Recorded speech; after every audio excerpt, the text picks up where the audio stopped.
Good afternoon, guys. This is Phil with XLR8 Roofing.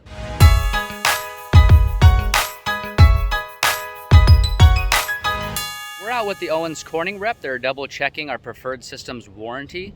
One thing that comes up on roofing when you have a warranty claim is they want to make sure that your roof was installed properly and up to factory specifications. So they're here double checking on a couple things. One thing that we are just making one small minor adjustment on is cutting in the valley. Quick pause. We understand that roof inspections and estimates can be extremely overwhelming. Rest assured, our team of highly trained and experienced professionals can give you accurate information and cost analysis down to the nail. Partnering with XLR8 will save you money and time. Now, back to the show. I don't know if you have one left. So as you can see right here, this is where the shingle meets the valley. And what you want to do is you want to cut a 1-inch corner off of that valley to make sure that the water runs down the valley properly.